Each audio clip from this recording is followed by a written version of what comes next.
move this over here. Okay. We will pull up the screen and just see how it looks real quick. Can you see it from there? Or do you want me to No. look at it? I was going to pull up just what it looks like on this on the YouTube page.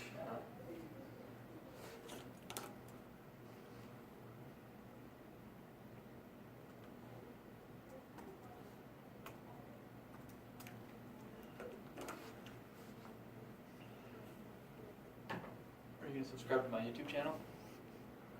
You want me to? What do you put on there? I just made a bunch of videos when I was in Jordan and Spain and stuff. Oh, cool. That's it. Okay, where is my channel? I don't do stuff on YouTube very often. You're a chess guy, huh? So my son just started playing chess. He's a second grader, and I've never played before, so we're kind of learning together. Uh-huh. He's in a chess club right now, so he's like learning some stuff. Second grader? There's a chess club for second So they have, it's like one chess club at his elementary school that's kindergarten through 6, and then they'll like teach them, and then they'll pair them up with someone else in their same grade, and then they'll play each other. Dang. It's great. You have a second grade kid who is patient enough to play an entire game of chess. Oh, he's obsessed with games. That He's is like insane. a huge. That is a...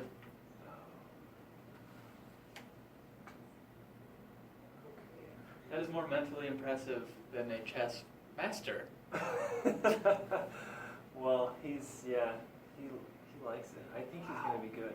And he like already. I'm so terrible at chess. Oh my god. But he like already can legitimately beat me sometimes. Like, you know, I'll sometimes spot him a few mistakes in every game, but then, you know, he'll see stuff that I don't see, and he'll capture pieces. Was 7 years old? Is that second grade? Yeah, he's 7. 7? Unbelievable. I mean, I'm pretty good. I can do one move ahead when I'm really focusing hard. I'm paying a lot. If I'm paying really close attention, I can do one move ahead. See, I can't really even do that. It's just, you should see if he'll play billiards. I hear there's a connection. Really? Mm-hmm. That's interesting. Yeah. See, I played that growing up. Mm-hmm. We had a pool table in my house, but never chess. Oh, there's my Crash. Have you seen that? That's a great episode of Crash Course Philosophy, the existentialism one. It's a great one. Oh yeah, I have watched that one. Mhm. Yeah. Those are so good. Okay, here we are. So, Rhonda can see me if I'm sitting here. If I'm standing, it looks like she'll be okay. And she can kind of see the screen. I don't know what the sound is like.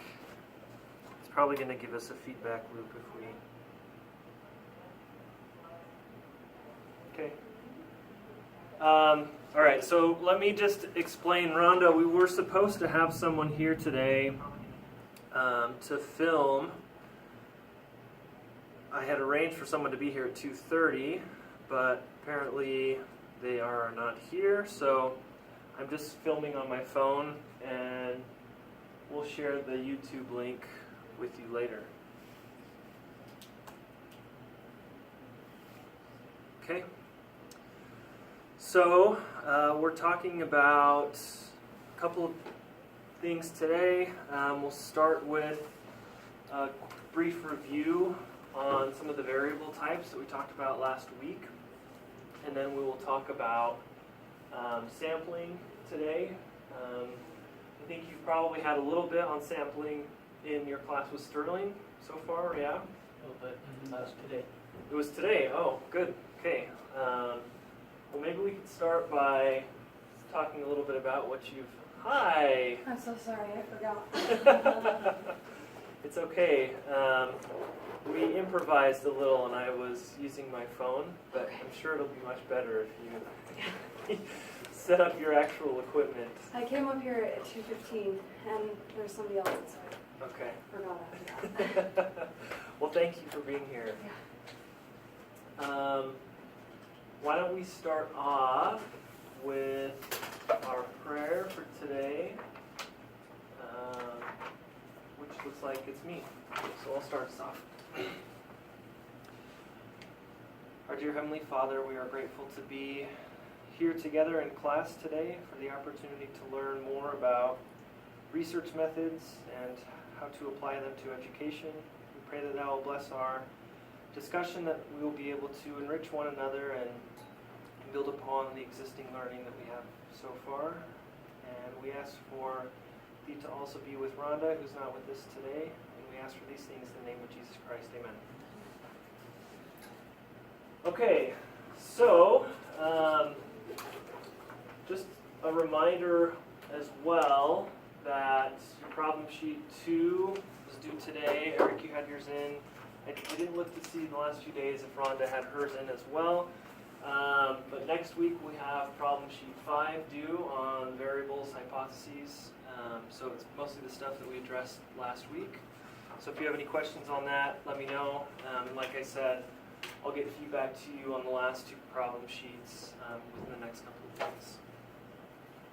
Okay, so let's start with a quick refresher on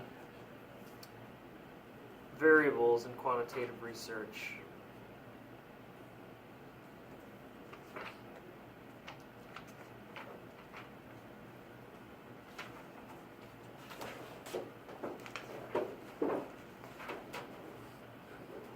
Okay. So we talked about a couple different categories of variables. The first is we talked about different levels of measurement and different types of data. Can you remember the types of data that we covered last week within quantitative research? This isn't quantitative? Yes. Oh. Nominal, ordinal, is that that? Yep. Yeah, nominal, ordinal, interval, and nominal, ordinal, interval, and ratio. Nominal, ordinal, ratio. Right? Okay. And let's just give ourselves a quick reminder on what these are. Okay. So nominal is where they're categorized by name. Things are like the characteristic is a name. Yep. Or like a category of stuff. Yeah, good. They're categories. Mm-hmm. So there's no inherent value or order Right. in the groups. Mm-hmm. Okay. What's ordinal? It's when they're in order. When your values can be like ranked. Okay. Like first, second, third. So they're rank ordered, Mm-hmm. but the difference between values is not necessarily equal. Right? Mm-hmm. Okay. Interval? That's like your. It's like ordinal, but the distances between them are the same. Yep. So it would be like scores, What kind of scores? like percentages, like a 90 to 93%. Each one is a percent, and they're all 1% away from any other. So Right? that could fit Certain here. range. Sorry? There is a certain range. A certain range. Yes. Okay. And what about on the bottom? What is the range potentially for interval and ratio? So if we're talking about percentages, if you could possibly get a 0%, There's a meaningful zero. where would this go? That's Interval or ratio? ratio. No. Interval. It's ratio. Yeah. This is the meaningful 0. Okay. Ratio has the meaningful 0. Got it. Okay? These two are basically equivalent with that one exception. Uh-huh. In that the interval does not have a meaningful 0. So that was our example of temperature on the Fahrenheit scale. That's right. Zero doesn't mean. ACT score that doesn't go down to 0. Uh-huh. Height. Height, no, we decided the We height did? was here Okay. because even though in reality you can't have a height of 0 inches, we understand theoretically what that means, and that is a meaningful zero. Oh, that's right, To us, because right? you're 5 foot 9 inches away from 0. Yes, That's exactly. right. Okay. Yeah. Okay, good. So then within, I guess, ruling out, oh, never mind. So I'm just going to talk about when we visualize data within our research questions and applied to our research hypotheses, we have a few different types of variables that we're looking when we're looking at relationships, right? So the very simplest relationship that we usually look at within a research question has to do with two specific types of variables, which are what? What are these called? Explanatory Okay. and outcome. Explanatory variable and outcome variable. What were some of the other names for these? Well, there's the dependent and independent, but Okay, that where do those refers go? to a Yeah, sorry, finish your thought. that refers to a specific study, like a specific type of research data gathering. Which is what type of research? Was it causal comparative? Not causal comparative, but that Let me the check. type of research that's actually causal in nature, which is which type? In what kind of research can we determine causal relationships? I don't know, because all I put down was causal comparative studies It's in experimental or research. correlation. Okay. The whole of experimental. Got it. Okay, so when we define experimental by whether or not individuals are randomly assigned to treatment and control groups. Mhm. Okay, and because of that, it minimizes or it takes away any sort of systematic differences between the two groups, and we can say for sure then that differences that we observe are due to the treatment. Okay, that's how we can determine a causal effect of the treatment. And so in those cases, in experimental research, we would call these Answer it. independent variables and dependent variables. Mhm. And the outcome is also called response. The response So the variable. outcome can also be called a response variable. Yeah. Explanatory variable. Do we remember any other synonyms or any other names for this? Is it the mediating? So that's not the explanatory variable. Okay. So these can also be referred to as, well, Moderate. No, that's different. I was going to say covariates, but that's actually a different kind. So we're just going to leave it at that for now. Let's stick to our simplest or most common usage of these words. So we're going to stick with explanatory and outcome. And then we're going to address these other types of variables that we did look at, which included a couple that you mentioned. Mediating and and moderating, right? Uh-huh. So what is a mediating variable? They're the ones that like explain the outcome variable, Good. Uh-huh. and then the moderating variable is it like alters the relationship between the explanatory and outcome, right? So the mediating is what makes it happen, is what makes an outcome happen, and then a moderating variable is what changes the outcome that's coming from an explanatory variable. Good. Yeah. So the mediating, the way you described it, is really good. It explains the relationship between y and x. So I'll just highlight that here, that we refer to the explanatory variable as y, and the outcome variable, opposite. This is x, this is y. Okay? And when we plot them visually, we'll plot the outcome on the y-axis and the explanatory variable on the x-axis. When we're looking just at a bivariate relationship between these two. Okay? I'll switch these actually between x and y. Okay?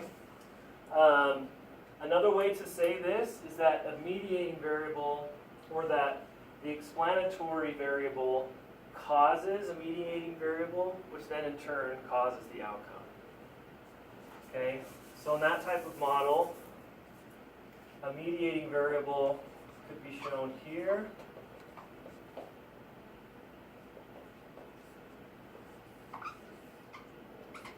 So the explanatory variable is causing this, which in turn is causing the outcome. Okay? What about our moderating variable? What is that? Well, I guess you described it in one way already, right? It How did you changes say it? It changes the the relationship that's like already in place, or Yeah, good. I'll mention too, this is also referred to as an interaction, meaning that the interaction between the explanatory variable and the moderating variable affects the relationship with the outcome. Okay? So it can be shown visually like this, where there's a relationship between these two variables that then leads to the outcome, or it can be shown like this, where there's a relationship here, which then the moderating variable changes in some way.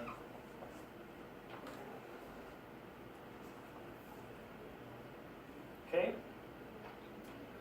There's one other type of variable that we talked about very briefly at the end last week. You remember what it was? confounding variable. Confounding variable. Okay?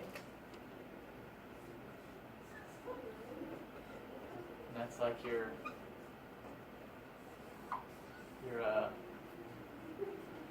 the thing that's unaccounted for in the study. Yep. That's changing stuff. Yeah, because when we're looking at two variables, for example, we have our explanatory variable and our outcome variable, and let's say the explanatory variable is whether or not a child participated in a philosophy-based curriculum. Okay? And we're looking to see if their participation in that affected the outcome.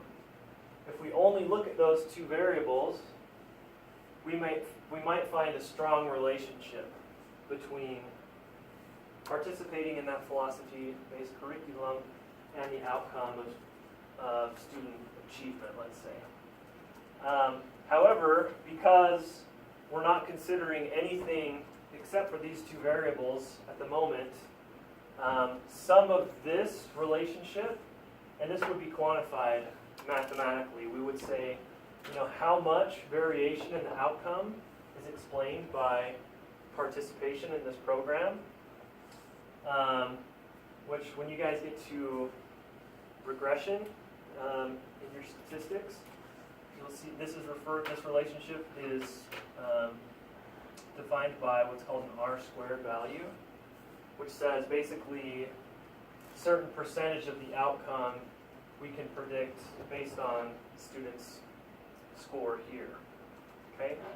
So let's say the R-squared is 0.75, which means that participation in the program explains 75% of the outcome. Or that if we know whether or not a student participated in the program, we can predict 75% of the time what their score will be on their outcome. Okay? But included in this could be the effect of other variables that are unaccounted for, right? Which when we control for those or include those in our model somehow, it will usually reduce that relationship between the two variables. Because what are some things that also could be influencing student outcomes? Nutrition. Okay. As a student at home, it's just natural, like brain development. Okay. So it could be like ability of students. Yeah. Maybe their motivation. Mm-hmm. It could be their socioeconomic status. Mm-hmm. I mean, we can think of an infinite number of things that could be affecting outcomes, right? Yeah. And if these are not accounted for in our statistical models, then they will be biased. There will be bias in our estimates of the relationships. Does that make sense? Okay. So in Rhonda's study, for example, remember she was looking at the effect of participating in this remedial program at the law school and performance on the bar exam, right? But there were a couple of confounders that she was interested in exploring. Do you remember what they were? Doesn't it have to do with like letting students know they're in the bottom percentile of the class and like that, whether or not that I think affected that was their. well. I think that was part of the. That's I think who that's went part into of the class? intervention. Oh, okay. But there were a couple of incoming data points of students coming into the program that she wanted to look Like at. the GPA GPA and the ACT, and the SAT, LSAT score. LSAT? Maybe it was LSAT or Probably. ACT, one of those. So what she's doing there is trying to account for other potential influences on the outcome. So those would be confounding variables, if not accounted for. Okay. So the language that we use most commonly is that we're trying to control for the effects of these other variables. And we'll include them in our statistical models as control variables. Sometimes also calling them covariates.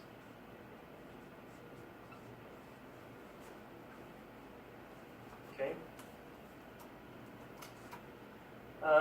All right, that's enough review. I think that gives us a good overview of the big things related to variables and data from last time. So another name for a confounding variable is a control variable, So, or no? what if it's included in the model? If it's in the model? Yep. Covariate in the model. Uh-huh. Okay. Because the confounding piece is that it's being left out. If it's included and accounted for, it is no longer a confounder. It then becomes a control variable or a covariate.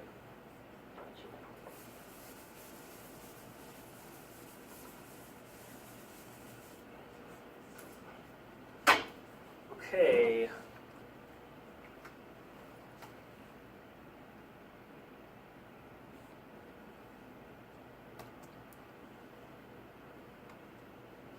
So now we are talking about sampling. Okay, so maybe we should start, you can fill me in on what you've addressed about sampling in your quantitative 1 class. Just having to do with, there's the flow chart from Professor Hilton that goes from target population at the top Okay. down to accessible population,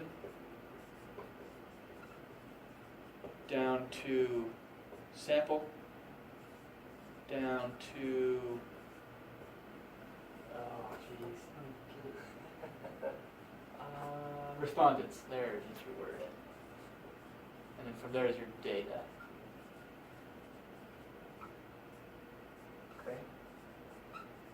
And then does this have what, representation at the top? Uh-huh.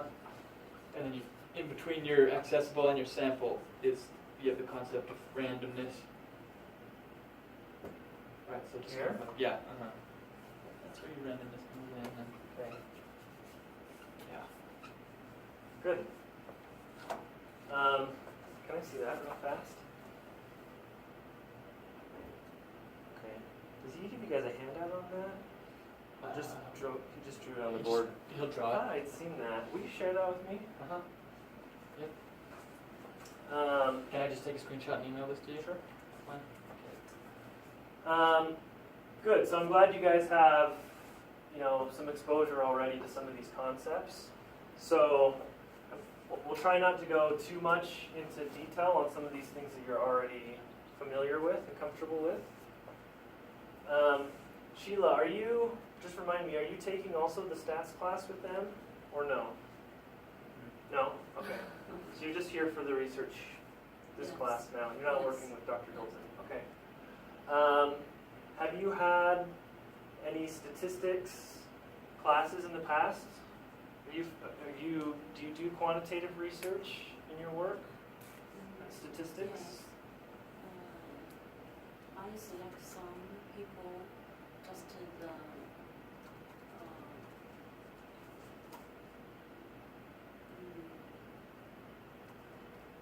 junior and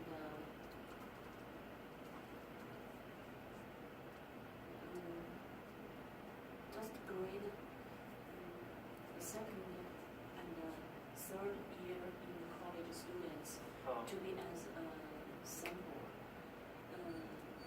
Just including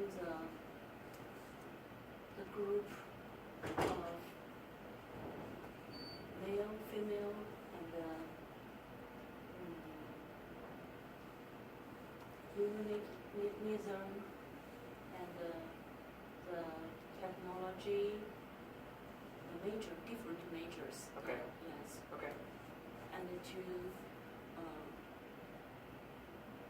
just I want to know what factors affect students in education, in innovation. Okay. Yes. Okay. Yes. Okay.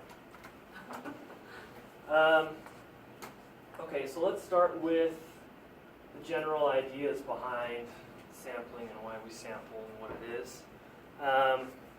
Although one more question, within here, do you talk about, or have you talked about yet with Dr. Hilton, different types of sampling? Different types of random samples? Random sampling and non-random, and then a little bit. I think. Have you talked about stratified or clustered samples Have yet? we talked about it yet? I don't think so. No. Okay, then it's with him. Although we We've talked did about have it, we did have it on the pre-assessment. but he's kind of explained Okay. a little bit more, like stratified and random and collective, and Okay. Okay. We'll go a little bit more into it. Just let me know if we're covering stuff you've already done, and we'll just gloss over it. So the purpose of sampling, the reasons that we do sampling, is is for what? Let me direct it back to you. Why do we sample within research? A big part of it is for the populations that we're dealing with. It's kind of it's not feasible to expect or to try to get information from every single person individually or every single study individually, right? So the idea of sampling is based on the idea that those who you leave out are not going to be relevantly different than those who you include. So you can, if you have, every student on Earth, you can't survey every student on Earth. So you have this assumption that, well, if we survey enough of them, we can make inferences about everyone based on the small group that we do study or experiment upon or survey or whatever. Okay. So sampling is just that idea. Yeah. You can't get everybody, so you get a representative amount of people. Good. So our population is what then? Depends on what you're going in after, right? So if I wanted to study how philosophy affects kids, adults wouldn't really necessarily be in that population. Yeah. Good. I'm studying kids effects. Yeah, so in very general terms, the population is the group that we are wanting to understand within our study, right? It's the group that we're trying to make inferences for, and that we're trying to, provide new scientific knowledge on, right? And you described it really well, that we take samples, and we do sample-based research as a cheaper and quicker way to be able to learn about that population without having to include every single member of that population in our samples, right? If we were to do that, if we were to include everyone in the population in our sample, what would it be called? Census. It's a census, right?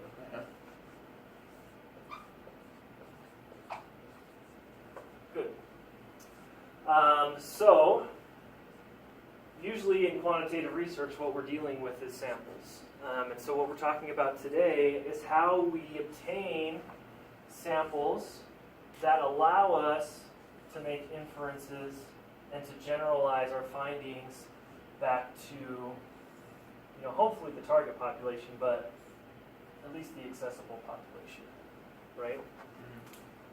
So we'll talk about different approaches for doing that today. Can you go just a quick, because I'm the difference between the accessible population and the sample is kind of unclear Okay. to me. Yeah, let's do that. So we have So let me try here. it. Let me try it. See if I've got it. If I've got it, then we don't need to go over it. So here we have our target population. Why don't you start with that? So you've got one of the problems we did, right, was Fortune 500 companies is your target. You want to find out about, the question was whether or not surveys were intrusive into the workday of Fortune 500 companies. Okay. And so the 500 companies is your target population because there's only 500 Fortune 500 companies, right? So your target is 500. Good. And then you send out a survey to 200 of them. Or you, no. You send out a survey to all 500 of them and then it was only 200 responded. That's your accessible population, is the 200 that responded? No. I don't understand the difference between accessible population and sample. Okay. So the ones that respond, those will be your sample. Okay. Okay. No, those That's are the who you respondents. That's you have. Well, that's the same. The same? That's you have data for. Okay. Your sample. Well. Okay. Let's start here. So you gave us a good starting point. Okay. So the Fortune 500 companies are our target population. We're trying to make general conclusions that represent all 500 of these Fortune 500 companies, Mhm. right? Okay. The accessible population is the difference between our target population and those that you could possibly include in your study Uh-huh. for whatever reason. Okay. So it's all of them. So it might be all of them, okay? If theoretically or practically you could include all 500 of these in your study. And sometimes these are just practical limitations in terms of who you can contact, who you can actually get in touch with. And it introduces another important definitional term, which fits in here probably between these two, which is what we call the sampling frame.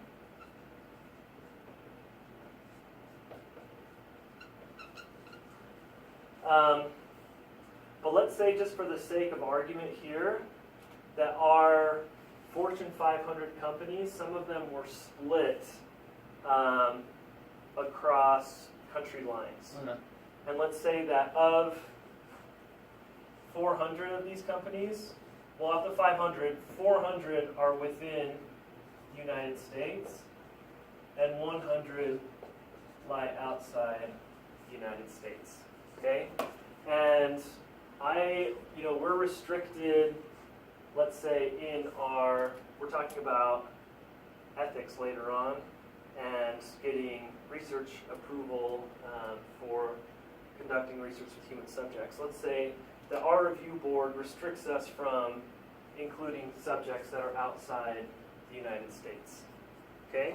Because of that, these lie outside of our, the population that we're actually able to access in the study. Okay? That's the accessible population.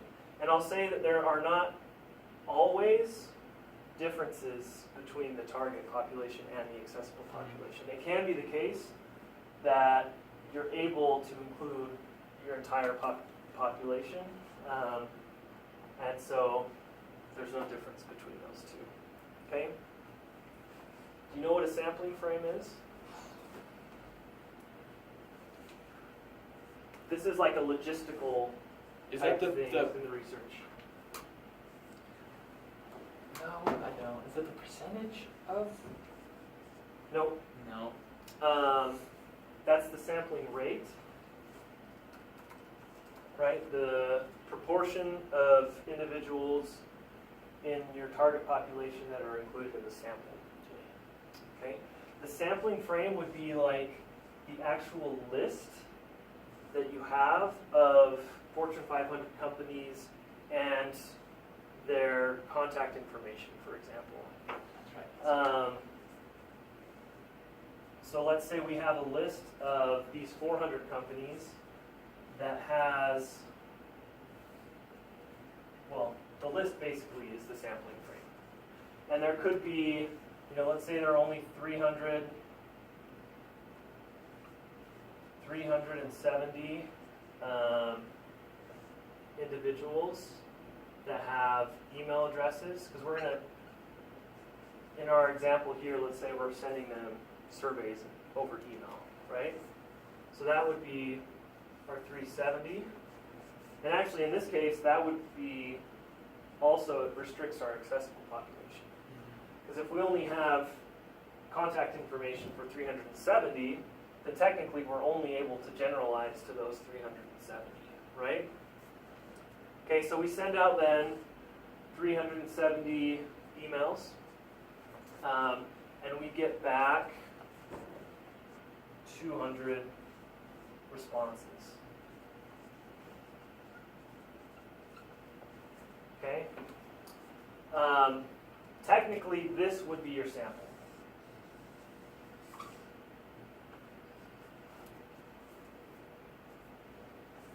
Does that make sense? So the people that are actually included in the study that you have data for are your sample. This would be different in the case of a randomized experiment where you've assigned people to different groups. Well, maybe I won't say experiments. This would be different, for example, in a longitudinal study where you're tracking individuals over time and you're taking data at multiple points in time. Where at the beginning, you might start with 200 individuals in your sample, but as you go through these different data collection points, you have 194. You're losing touch with some of these people for whatever reason. The number in your sample is going down. We call that attrition. That technically your sample is still this full group, and so you have to figure out ways to deal with those 15 individuals that have somehow dropped out or don't have data on. But in general, in very simplest of terms, we can think of the sample as people that we have data for. Okay? And that can be, it can be individuals, but it doesn't have to be individuals, right? We call them respondents here because they're responding to a survey, but it could also be, it could be documents, it could be, all kinds of things. It could be schools, it could be neighborhoods or villages, all sorts of things. It could be our observations within the research. Okay?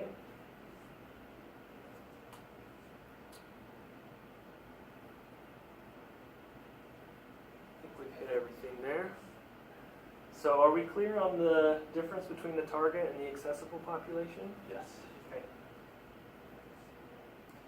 What's important is to know, realistically, who could we have included in the study, right?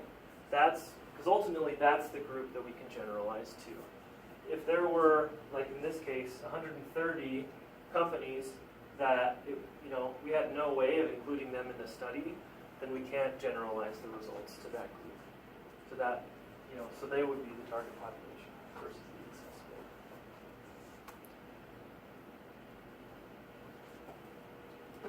So, I think we have, it seems like a pretty clear idea of representativeness. And what we're trying to do is to create a sample that is perfectly representative of our population, right? So in this example, they're looking at individuals' characteristics. So where there was an equal split of men and women in the population, here we have a sample with only 2 women and 10 men, which does not accurately reflect the characteristics of the population, right? Versus this one that does reflect an accurate representation. And this is the simplest form. In actuality, our population is made up of multiple different characteristics of people, right? And so the random sampling process is what allows us to generate these representative samples.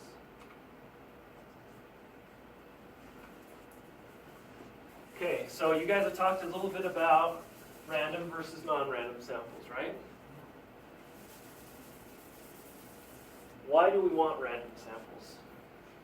Because randomness is a tool that we use to help control for the inability to control for everything.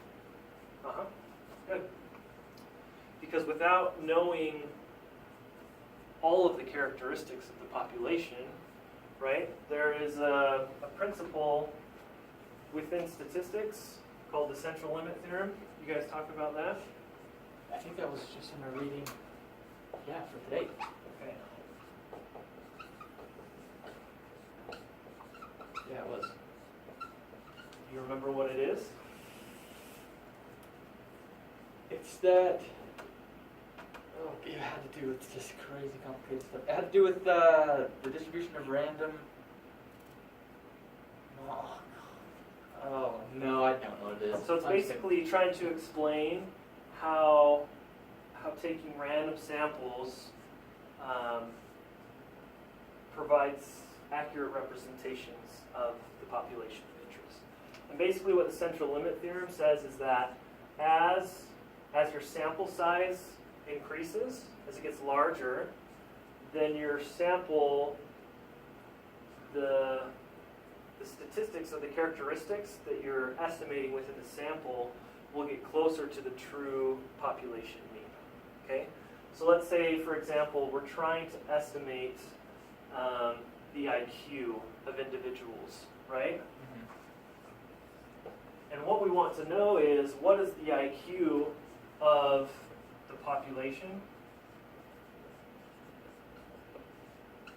And let's say our population has an IQ of, I don't know IQ that well. What's an average? What's like the mean? You guys, I'm going to say 140. Does that sound right? Is that high? Is that high? I don't know. I think that's super smart. That might Let me be check. I'll okay. check for you. Let's say 100. Although our population could be, Yeah, maybe. not everyone, but it could be restricted to a super smart or a different population. 90 to 110 is average. Okay, so 100, right we'll on, say that. perfect. Okay, so then what we do is when we take a sample is we'll take, and let's say our population is 100,000 people. Okay, what we do is we take a sample of 100 people and we compute what their, I'm going to say population mean here. We compute what the mean IQ of our sample is, right? Let's specify that n is 100 here. N is, and you're familiar with n? That's our sample size. We use n to represent the size of the sample. Our sample mean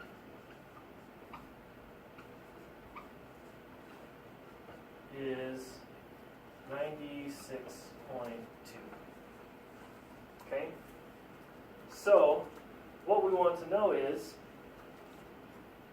our sample mean representative of the population mean, right?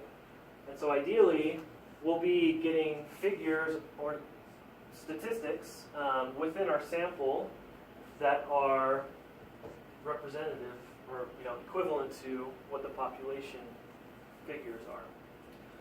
the central limit theorem suggests that as in small sample sizes,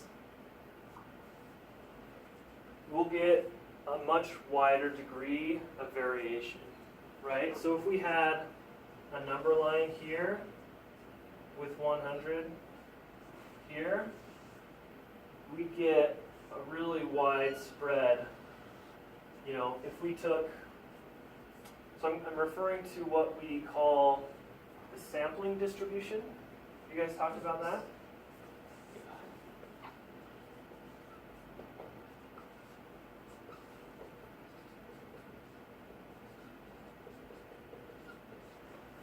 So the sampling distribution is this idea of what if we took multiple samples, right? So instead of taking one sample of 10 people, what if we took 100 samples of 10 people?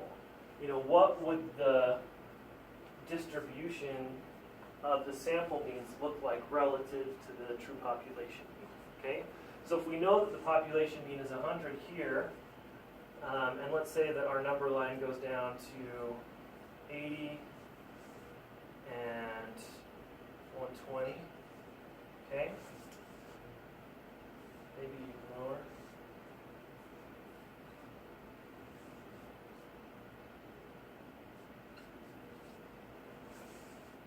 With smaller sample sizes, we're going to get distributions that are a lot more spread out. So let's say, you know, we find a few that are here. It's kind of like this, right?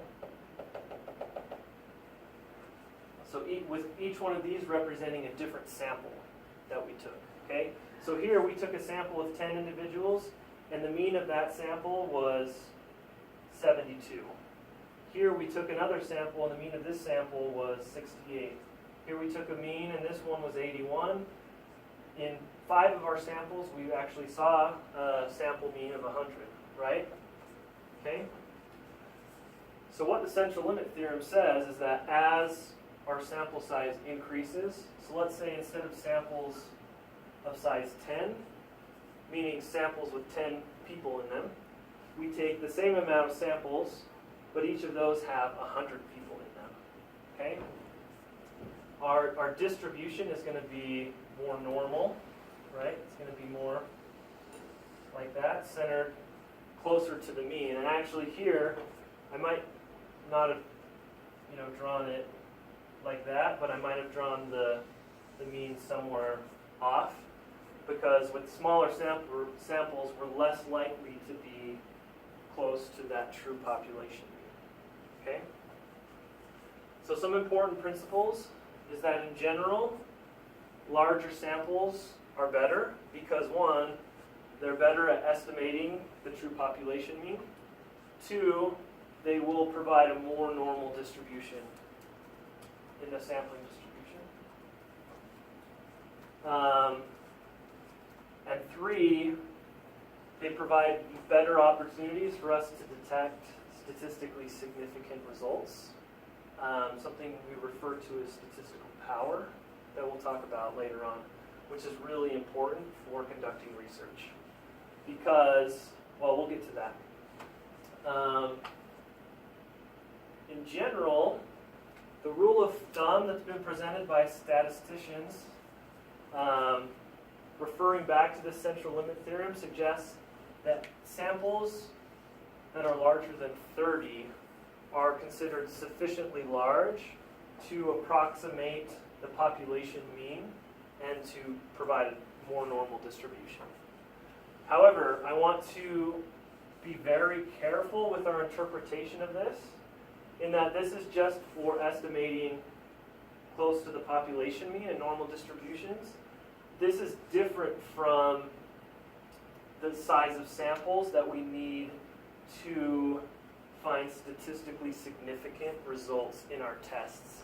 For those purposes, in most cases, we'll need sample sizes far greater than 30. And we'll talk about how we do sample size calculations before we carry out our research, because this is really important. If we're spending all this money to conduct a study, for example, and we don't include enough individuals in our sample to find statistically significant results, it's basically a waste of money. Okay? Because we develop these null hypotheses that say, that we're trying to find some kind of meaningful difference. And if we don't have enough people in the group to find that difference in the first place, then we're automatically going to say that there's no significant relationship. Okay? So, some important things with respect to sampling and determining whether or not the central limit theorem will apply to our samples. In order for a sample, so this all depends on whether or not our sample is random. Okay? Because, as you mentioned before, Eric, the randomness is what makes a representative sample, that can accurately estimate population characteristics, right? Eliminates selection bias. It eliminates bias. Different kinds of bias. Yeah. Okay, so one of the keys here is randomness. Specifically, random selection of participants into the sample. Okay? And I want to highlight also the differences between random selection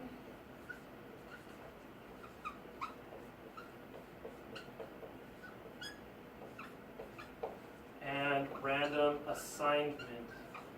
Random assignment.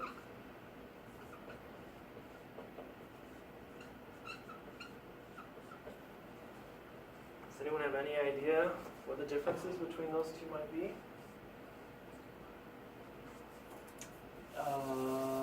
Random assignment sounds like it's related to experiment. Yes, exactly. Okay, so this is in the context of an experiment. And what are you randomly assigning? If they're going to put them in the control group or the,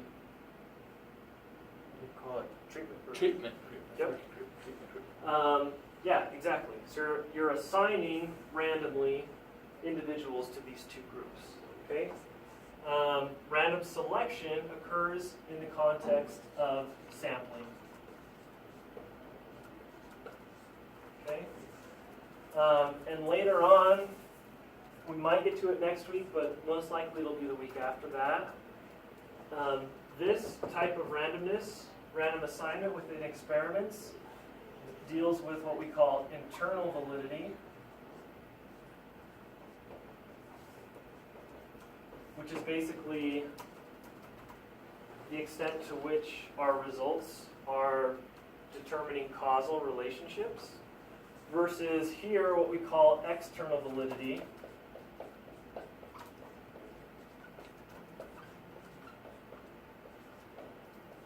or what in the chapter for today the textbook referred to as population validity. It's how representative our results are to the general population. Okay? Within an experiment, you would typically or ideally have both types of randomization. You would have a random selection of your sample. Okay?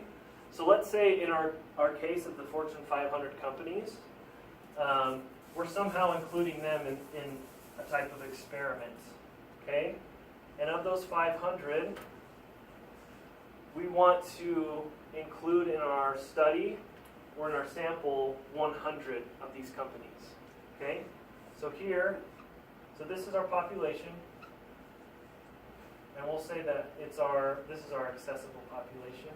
Let's say that for the sake of this example, we can theoretically include any of these in our study. Okay? So from this, we want 100 in our sample. So to get these, we randomly select 100 companies from these 500. Okay? So here would be the random selection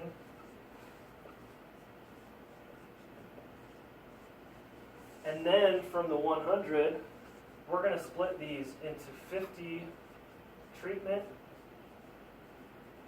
and 50 control.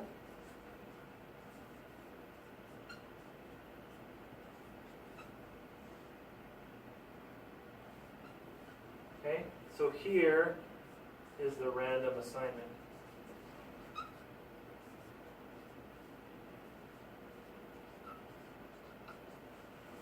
Okay, so it's important to know that this type of randomness is exclusive to experiments, experimental research, but random selection ideally is a part of any type of quantitative research.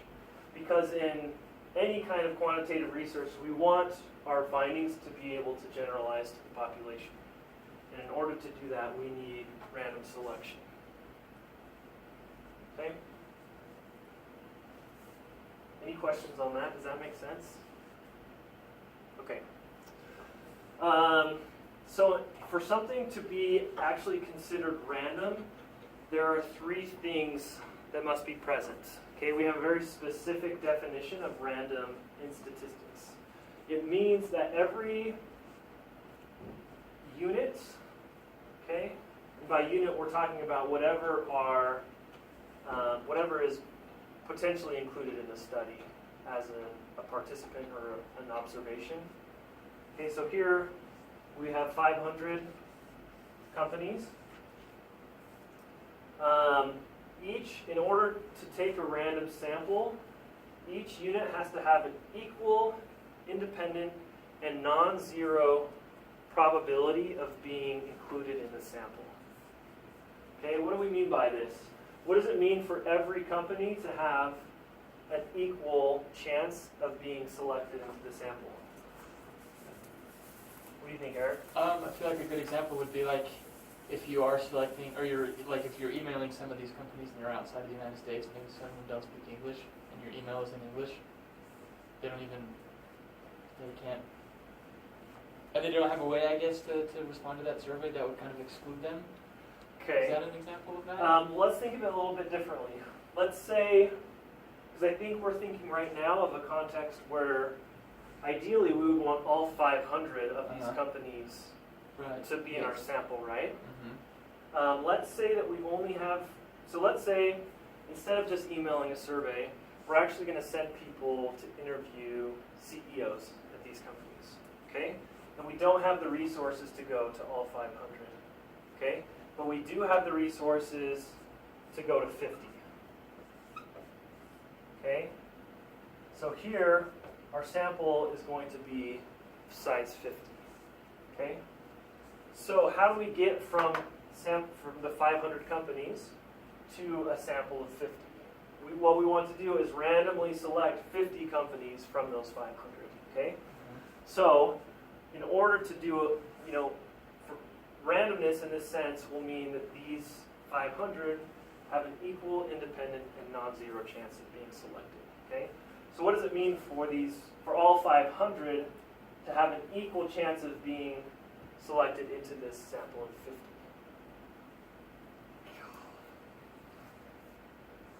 If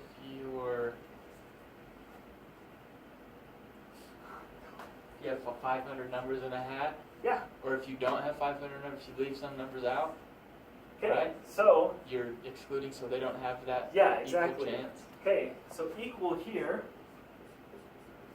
means exactly that, and we can quantify it in this scenario, right? If we put 500 numbers or 500 names of companies into a hat, and we're going to pull out, let's just say one. What if we're choosing one? Okay. If we're choosing one name out of these 500, what are the odds that any given company will be selected? 1 in 500. 1 in 500, right? Okay. That's what we mean by equal. It means for every one of these 50, they all have to have a 1 in 500 chance of being selected for inclusion in the sample. Does that make sense? Okay. The next piece, independent.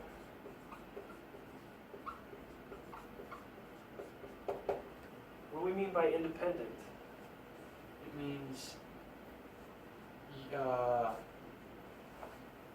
like a coin flip. If you get heads one time, it doesn't have any effect on the next time you flip it. Right. So it's not like if you get heads once, then you can only get tails the next time because Yeah. the other option. No, Yeah, exactly.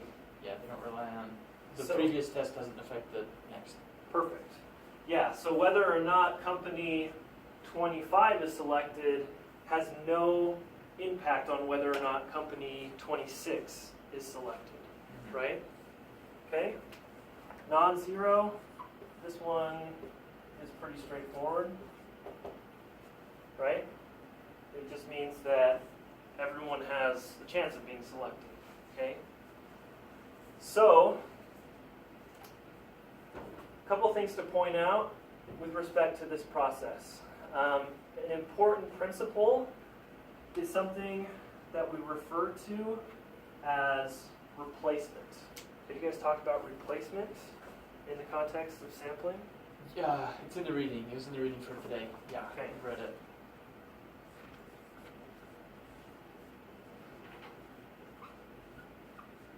So replacement is the idea that, let's start again with the idea that we have the list of, or names for 500 companies in a hat, okay? We take out one, and it's company number 78, okay? Which happens to be, I don't know, what do you think is the 78th largest company? Pearson. Pearson? Okay. So, after Pearson's name is drawn out of the hat, we have 499 names in the hat, okay? If we keep Pearson's name on the table, okay, let's say these beads here represent all the names in the company, or of the 500 companies. Uh-oh, we lost We Google. lost Pearson. Oh, good. Okay, so I took Pearson out of the hat, Uh-huh. okay? Pearson had a 1 in 500 chance of being selected, okay? I'm putting Pearson down, out of the hat, okay? Now, for the second round, because Pearson's not in the hat, we have 499 companies left. For the next company, what is their likelihood of being selected? 1 in 499. 1 in 499. Okay, that means for this round, every company that's left in here has a 1 in 499 chance of being selected. Is that different from the chance that Pearson had of being selected? Yes. How? They have a better chance of being selected. Yeah, so even though Pearson was the first one, they actually, as being the first one and not being put back in, had a lower chance of being selected Mhm. for inclusion in the study, which violates our equality Uh-huh. assumption here. Does the fact that the subsequently selected they have fewer chances to be the one to be picked, right? Like Pearson had 5 chances to get picked. The next company, if you're picking 5, the next So we're company doing 50. 50. right? If you're picking 50, Pearson had 50 chances to get picked. The next company only has 49 chances to get picked. Well, not Right. if Pearson's out, though.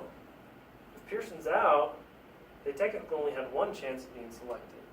Because now they're out for the rest of the 49 picks. So either they're selected or not, right? Uh-huh. You either are picked or are not picked. Yeah. Okay. So everyone that's remaining, their odds of being selected go up with each subsequent pick or selection.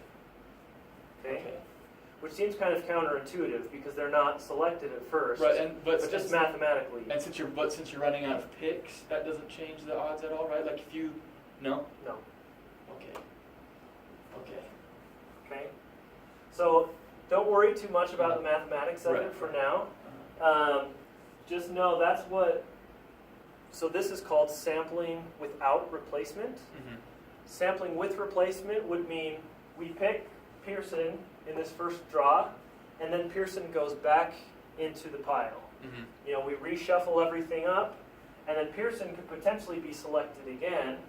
You know, obviously they're not included in the sample twice, so it's kind of like like a mathematical, I don't know. In practice, it doesn't make too much sense because ultimately, Pearson's only going to count for one, you know, whether or not they come out 3 times. Because if they come out 3 times, then we're going to have 53 draws instead of 50 in order to get a sample of 50, right? Right. But it just, you know, it does affect these assumptions of the equal, independent, and non-zero. Okay? So because of that, typically the way that we do a random sample, you know, when we go through random, like random number charts or random number generators, we'll use the replacement option so that, you know, it doesn't change any company's odds of being selected. Okay, so we'll go there.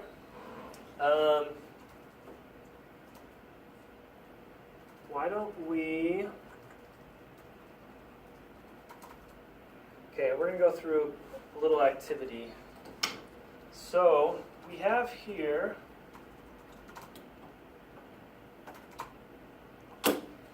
a representation of a population of interest, okay? And we have different, what these colored beads represent are different ethnic groups in the United States, okay? Or just whatever our population is. Okay, so we want to find out what the makeup of our population is, okay? And, you know, there are a few thousand beads in here. I don't really have the time or the resources to go through and count all of these beads individually.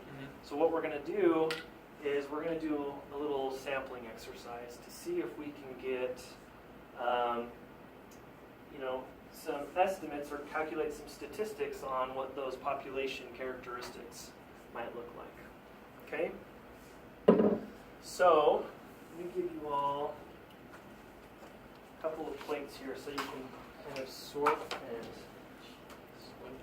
pull out these beads.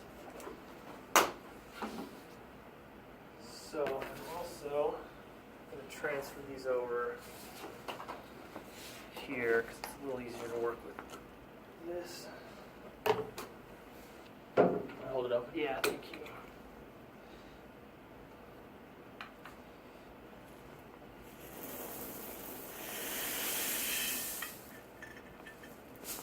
Okay.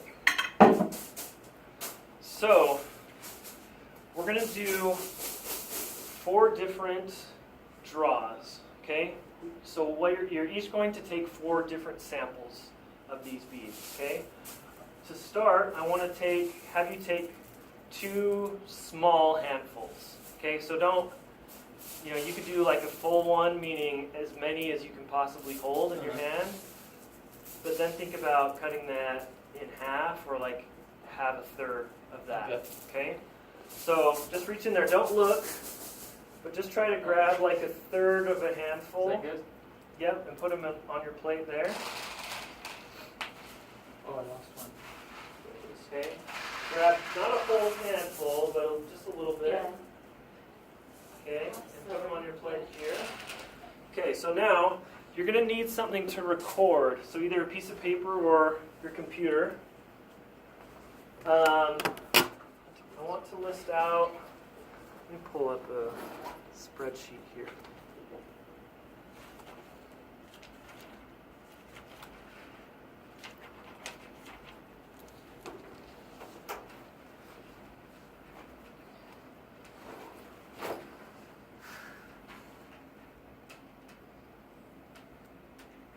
So the colors that we have are white, black,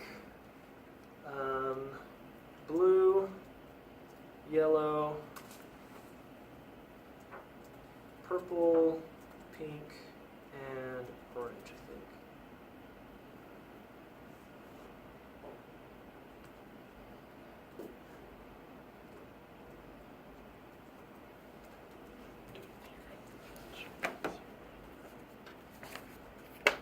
So list out how many of each color you find in your sample.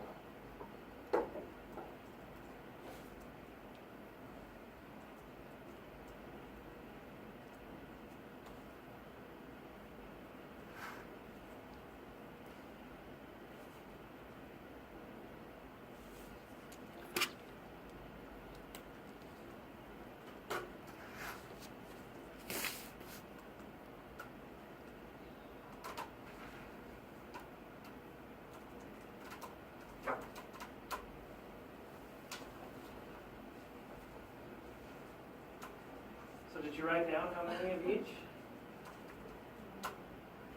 Write them down on your paper.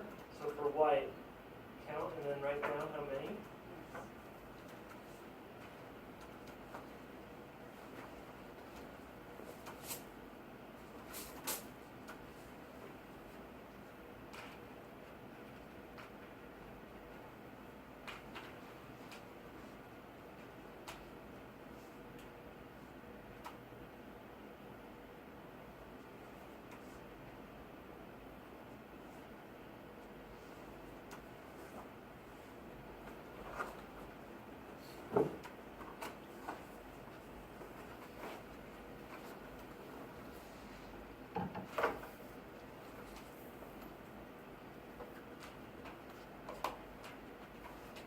So tell me when you're done with that, and then you can take another sample.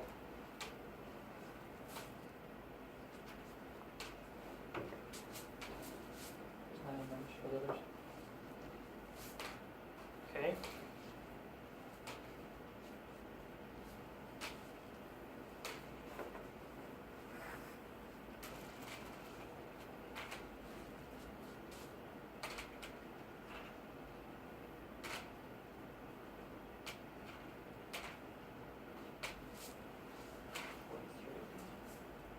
You got all these ones already? Yep. Yep. So what are we doing when we're putting these back in? Replacing it. Yep. Sampling with replacement. So did you get yours all recorded? Okay. Make sure they're all mixed up. Okay, do again the same size handful here.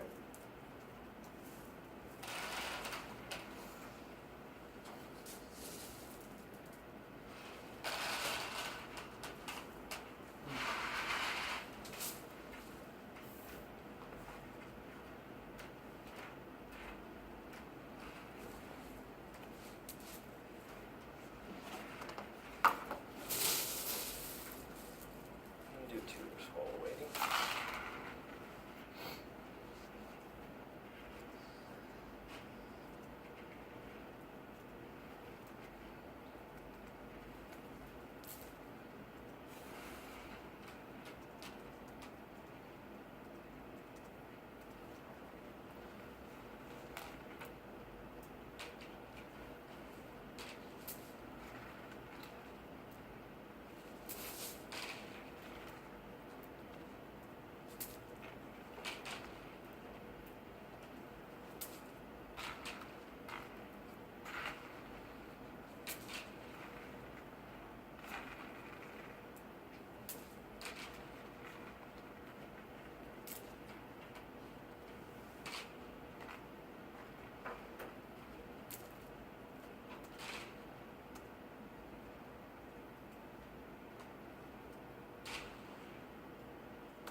Okay, once you have recorded those, now do a big handful, as many as you can hold in your hand. Actually, hold on, sorry, I forgot to mix it. Put it back, let me mix it up again. Yeah. Okay, now big, as many as you can hold. Do more than that. Take one more handful. There you go.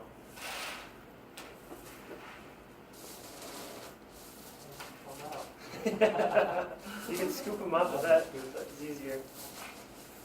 Okay. Dropped a few. That's all right. That's big. Yeah. What the heck is this count? I don't know what's going on with that one. Oh, take them out.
going on the white still? Yeah. Are you done? Okay, do one more big one.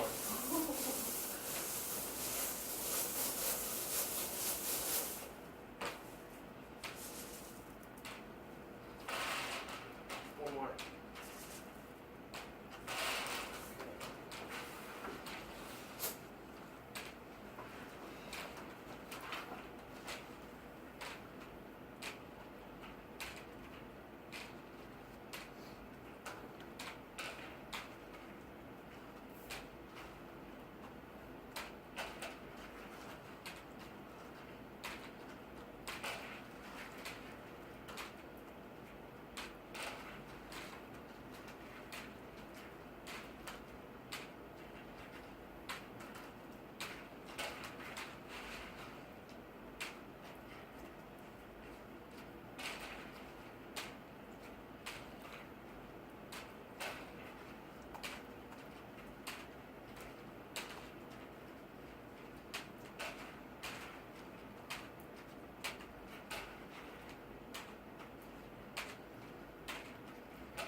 Another one? Big handful? Little Yep. handful? Big? Last one big.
Let me copy down your results.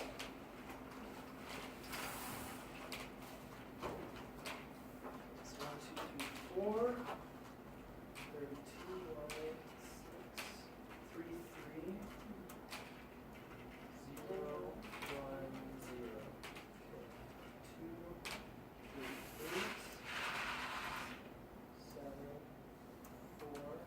I just need to make sure. Yes, I have in the same order as triple T. Yellow, green, 1, 0, 0. Third, 78. Where's is that 70? Yeah. 70? 78. 15, 11, 10, 4, 0, 0. And the fourth one, 130. And that was a big one.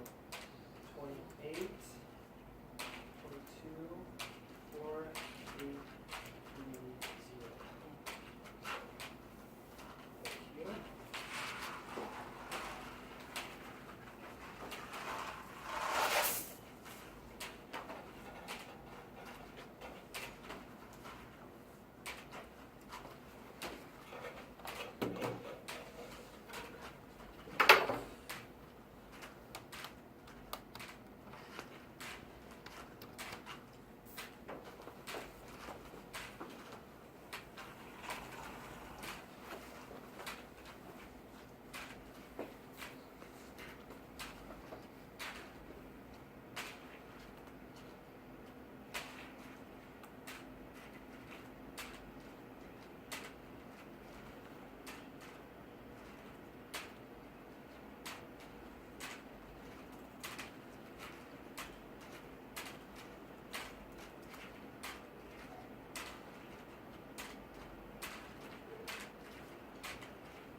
Okay, let's see. White, black, green, yellow, purple, pink, orange. Okay. 43, 7, 1, 2, 3, 0, 0. 2, 50, 0, 2, 0, 1, 0, 0. 3, 143, 21, 19, 14, 13, 2, 4, 213, 44. Ooh, that was a big one, your last one. Yes. 14, 11, 1, 0. Okay, so we're going to split here, and I'll show the ones in bold. Those are our small samples. So you can see our average sample size is probably around 50 on those here, versus our average sample size is closer to 280, 290 or so from these 4. Okay, so we're going to compute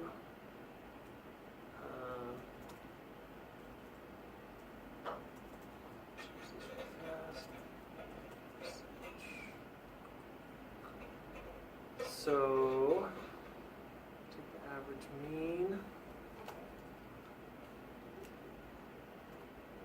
here. No, that's not what I want. Okay, what we're going to do is take our break right now while I just compute the numbers here.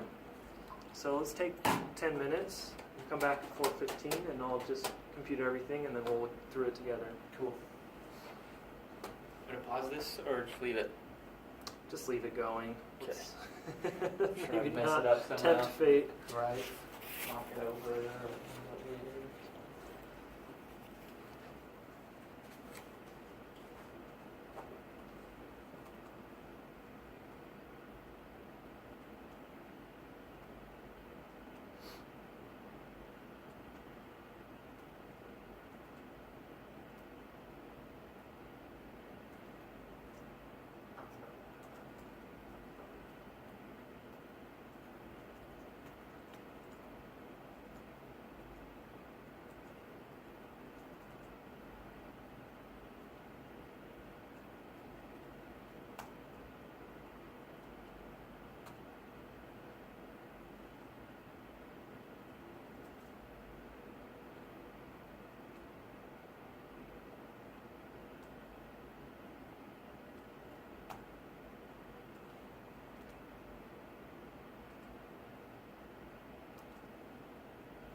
almost drink his water because it looks the same as mine.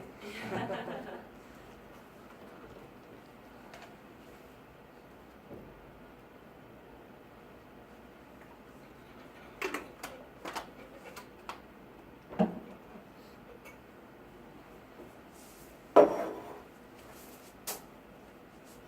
gonna fill it in the water bottle. Is that okay? I almost drank your water. Oh. I saw it sitting there.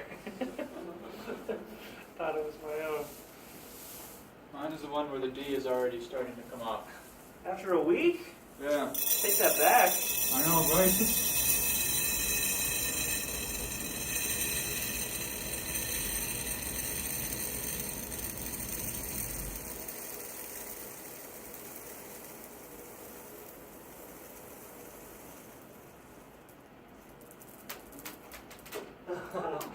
Whoops.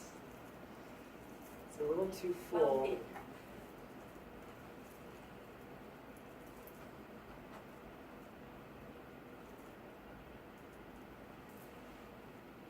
Thank you. And when you put this ball into this bottle, and you just according to the percent. Uh-huh.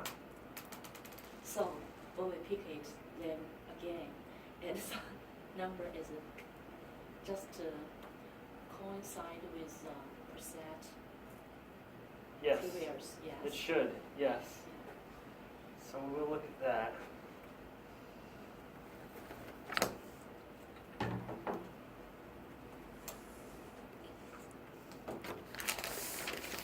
Have too many E's in here.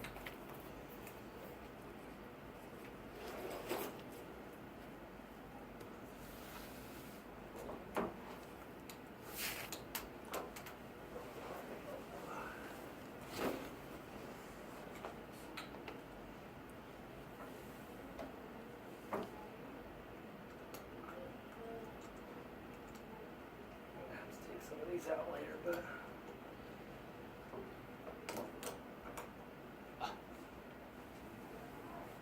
This actually isn't mine, so I want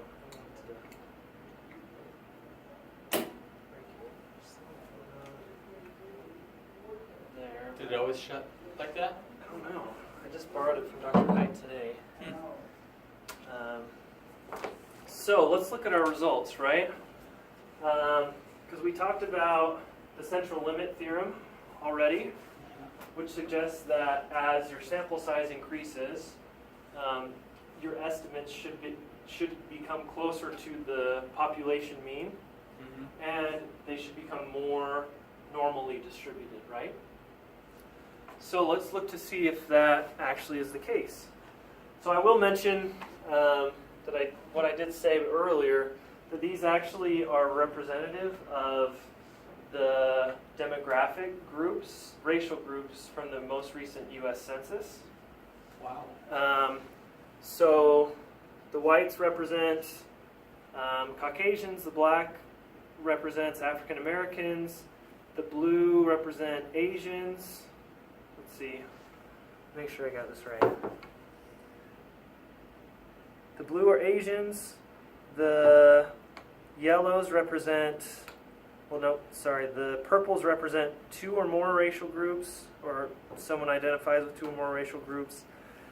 The pink represents American Indians and Alaskan Natives. And the oranges, which there are only a few of, only a couple that are visible, are Native Hawaiian and Pacific Islanders. And then the yellows represent other racial groups. Okay? And we can see the true population breakdowns here. Okay? So whites make up 72% of the population, and I will mention that they distinguish between racial groups and ethnic groups in the census, and so the way they deal with Hispanic populations is a little different, right? Because Hispanic and Latino technically don't deal with race, but they deal with where people come from and what language they speak. And so people, on this breakdown, people of Hispanic origin are included within these separate racial groups. Are Arab or Middle Easterners, are they white or Asian? They would be in the other. They're in other? For sure. Yeah. Yeah, because I think Asian is more East Asian in this category. Okay, so yeah, 72% identify as Caucasian, 12.6% as Black or African American, 4.8% as Asian, 6.2% as other, 2.9% as two or more, 0.9% American Indians, Alaskan Natives, and then 0.2% as Native Hawaiians or Pacific Islanders. Okay, so for our small samples, we took in total 6 smaller samples. And actually, small is relative, right? Because all of these were, on average, the sample size was about 50. And what did we say in terms of the central limit theorem, how they define a large sample? Is it 30? 30 or more. So even here, according to the central limit theorem, we've got enough in these samples to produce fairly good estimates of the population mean. Okay? So let's look at those first. So Is that a quick explanation to explain how they got 30, or is it? is there a quick explanation? It's mathematical. Uh-huh. Sterling could probably give you that explanation. I couldn't. Because in the book, there's it's different for the different type of data gathering, right? Yes. Like the different type of experiment or research method Yeah. has a different Exactly. minimum. So that's why I was highlighting too that the 30 is just talking about estimating a population mean. Mhm. For example, for different types of research, we have different minimums. Mhm. And actually, I'll get to later on, but I want you to disregard those minimums that they provide in the textbook Mhm. because it's a lot more complicated than that. And if you do, if you follow their benchmarks or those kind of rules of thumb, you could get yourself into trouble, actually. So, in general, let's look at. So here's the mean of those 6 smaller samples versus the true population mean. And here I've got the difference between the two. Okay, so a minus here suggests that we overrepresented the mean. Okay, so in across all 6 of those small samples, and when we're taking multiple samples, what do we call that? Do you remember? Yeah, it's right there. Multi-stage? No, that's something else. That's what you do the different. Oh yeah, but you're thinking, so this is a little confusing because in actuality we don't typically take multiple samples. Mhm. This is more theory, theoretical typically, but it's what we call the sampling distribution. It's the idea that if we did take multiple samples, how the distribution of means would look. Okay? So in this case, we took 6 different samples, which in the real world, when you're doing a study, you're going to do just one sample, right? You could, the way you create that sample can include multiple stages of randomization. But yeah, here we're talking about actually different samples that we took in that sampling distribution. So across those 6, we overestimated the share of the white population by 5%, underestimated the black population by 3.7%, and then so on down. Okay? You can see in contrast that from our large samples, we didn't get it perfect most of the time. Okay? We still have a difference, and interestingly, where we're overestimating in a small sample, we're underestimating in a large sample. But we're slightly closer, right? We're 0.3 percentage points closer in the large sample for the white population. For the black population, we almost nailed it right on the head in our large samples, just under by 0.3%. Okay? For the Asian population, our blue beads, interesting here, the smaller samples actually got a closer estimate, which is an important thing to note in that when we take a sample, regardless of what the sample size is, we're almost never going to provide a perfect estimate of that population. Okay, have you guys talked about confidence intervals yet in your class? So in a lot of the statistics that we do, when we set up hypotheses and then we're testing relationships between variables, so for example, we talked about, I always lose my markers. So we talked about we had this population of 100,000, right, where the IQ was 100. Mm-hmm. And then we took a sample of 100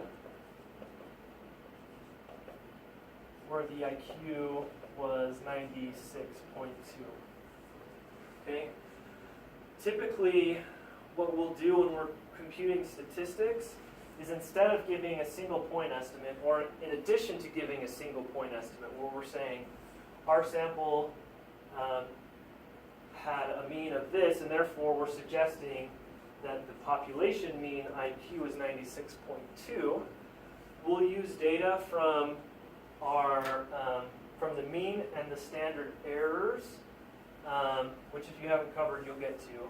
But basically, we create something called a confidence interval.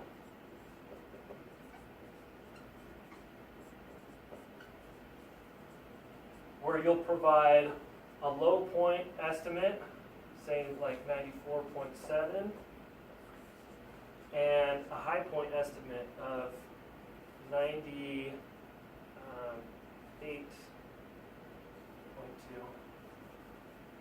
Well, it should be equal here, so that's 1.5, right? So then it would be 97.7.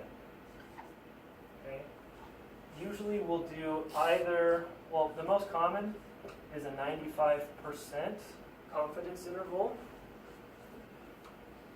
And so along with this mean, we would say we are 95% confident that the true population mean lies somewhere between 94.7 and 97.7, right?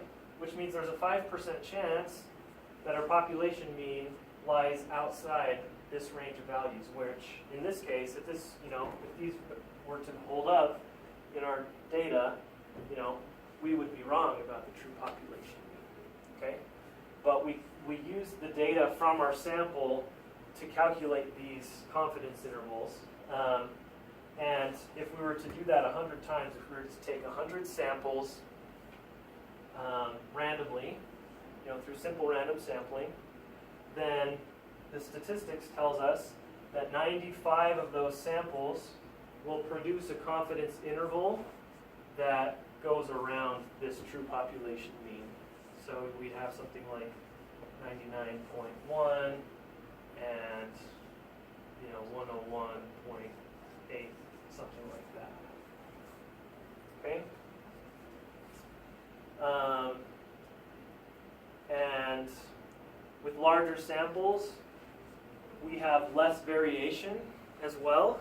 So you can see here, if we compare the standard deviations from the small sample to the large sample, for every single, all but one, the yellow is bigger standard deviation, but for all others, the standard deviations are smaller in our larger samples, which means we're going to have a narrower confidence interval. Sometimes if we have large standard deviations, large standard errors, these confidence intervals will be really wide. Okay? Any questions there? All right, we got to get to the other sampling approaches. But it's kind of fun to see how this actually plays out in real life, right? Mm-hmm. And it's good, it's important to remember that very rarely does it work exactly how the math tells us it will. And that's why, the math tells us things, it gives us certain levels of confidence and never says that we're going to estimate exactly what the population mean is, right? Because there's that always confounding variables, right? Is that where those play in? So that's different. Yeah. Okay. Because here, when we're just estimating the population mean, that's not considering any other variables per se. That's only considering one variable. It's not even a relationship. It's just the difference between our sample and our population. This is how representative the findings are. Okay? So we always have some degree of uncertainty in our results.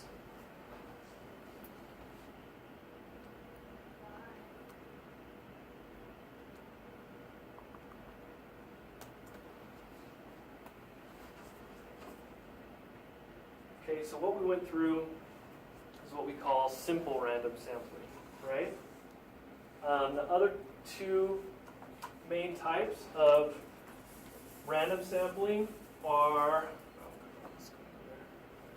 stratified random sampling and cluster random sampling.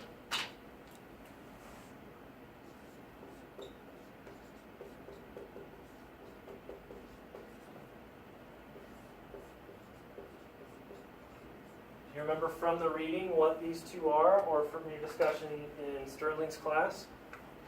Stratified is where you take, I don't understand exactly how it works, but I just know what the words are, reading is, but you just take strata, instead of just like one individual pick, you take an entire strata, or stratum, from your population.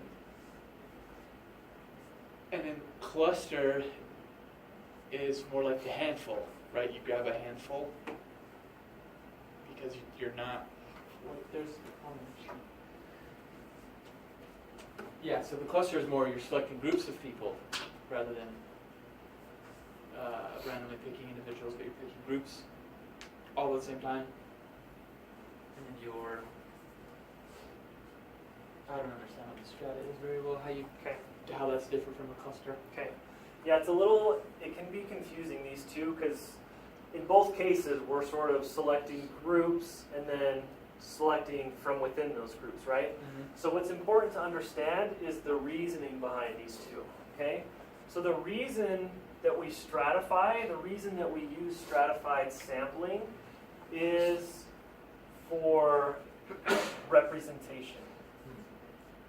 Oh, that's right, because you're controlling you're making sure that the relevant characteristics in the group are accounted for in your strata. Yeah, exactly. Okay, so in this case, we had 7 different demographic groups. Okay, and let's say we're going to take a sample of 50. Okay, which is what we did in the small samples. Most of them were about 50, right? Okay, and we had, let's just remember what a few of our groups were. So our white or Caucasian group was about 2%, I think, in the population. The number of black Americans was, what was it? About 13%. Okay, we're not going to go through all of them, but I want to highlight a couple. The American Indian group is 0.9%, and the Native Hawaiians was 0.2%. Okay? We have how many people in the total population of the United States? 300 and, we'll just say 300 million. That's another estimate. Sounds good. Okay, from from this population of 300 million people, we are going to do a simple random sample of 50, okay? For somehow we have a sampling frame of all 300 million, which our sampling frame is what, again? It's the...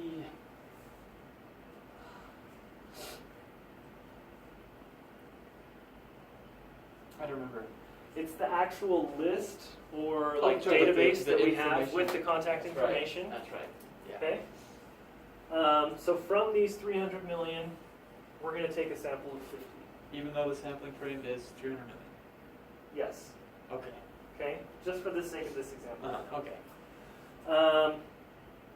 We're going to make this a little easier and make this 100 instead. Okay. So if we do a simple random sample, what do you expect would be the number of white people in our sample? 72. 72, right? Yeah. Okay. So we're expecting that many.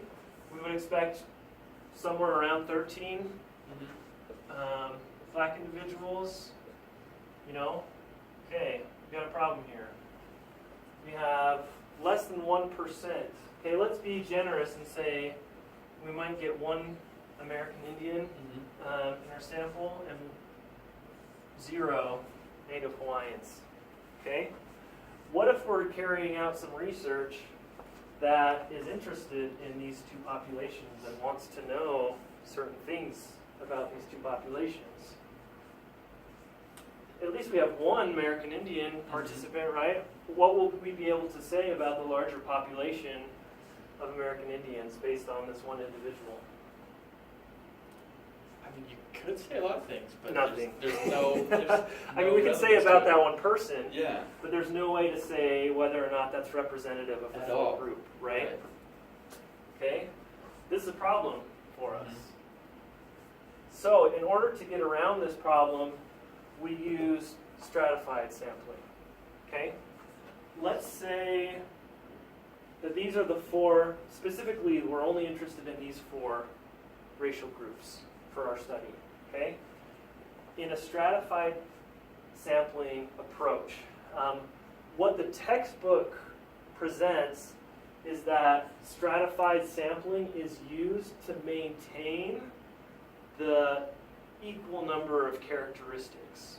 So they provide the example here of what, 60, like a 60%, 40% split between males and females, right? And so wanting to create a sample that has still 60% males, or maybe it was 60% females, I don't remember, and 40% males, okay? That can be one reason for doing a stratified sampling, and one way to do it where you would, maintain these same percentages within your sample. But one of the other reasons for doing that is because if we do a random sample, we would expect to get these, roughly these numbers anyway. But we don't have enough of these groups to say anything about the larger populations. And so because of that, we actually want to, what we call, oversample from these populations. Okay? So instead, what we're going to do is we're going to stratify by these 4 groups. Okay? White, I guess I'll just black, Indian, and Hawaiian. Okay? And for each of these, we want to have 25 individuals in our sample of 100. Okay? From this, that gets us at least close to that number of 30, right? Which suggests that we have close to large enough samples to be able to accurately represent the characteristics of the population. Okay? What do you see as potential benefits and drawbacks of this approach? Well, first, none of them are 30 technically, right? So because All right, your sample size let's get around that and change this to 120. Okay. You're underrepresenting a huge majority population, and you're overrepresenting a huge minority population. Okay, good.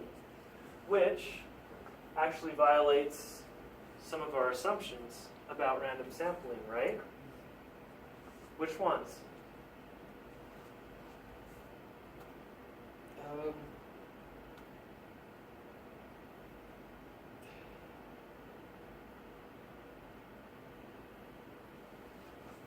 So remember, the three were equal, independent,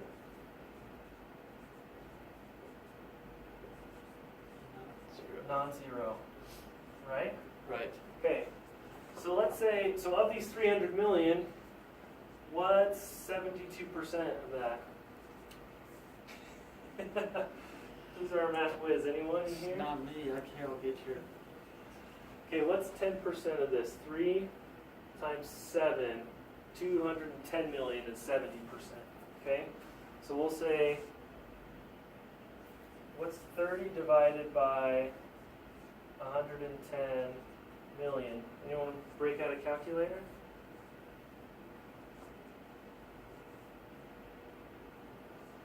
$30 divided by 110 million? Yeah.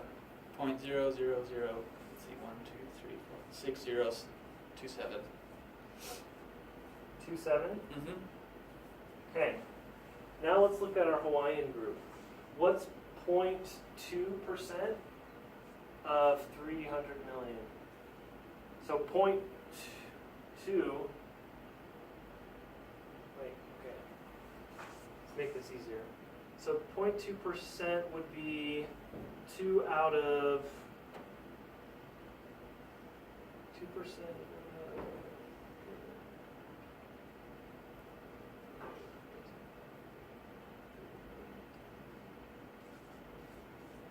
I think it's 2 out of 300,000, right? Is that right? 300,000. Because 2% would be 3 2 out of 3 million. Yeah. 30 million. And then 300. Okay, what's 2 divided by 300,000? That is 0.00. Let's see, 1, 2, 3, 4, 5. 5 zeros, 6, 6, 7. Wait, hold on, say that again. 5 zeros, 6, 6, 7. Oh shoot, okay, I did that wrong. What? Okay, what's 300 million times 0.002? That will give us the number. 600,000. Okay, so there are 600,000 Hawaiians. What's 30 divided by 600,000? That's what we want. 0.00. 4 zeros, 5. Okay. So this has 6 zeros. This has 4 zeros. Okay. So the native Hawaiians are 2 orders of magnitude more likely to be included in the sample than whites are, right? Right. Which violates our assumption. Which also means if we calculate a single mean for this group, okay, let's say we're doing height, okay,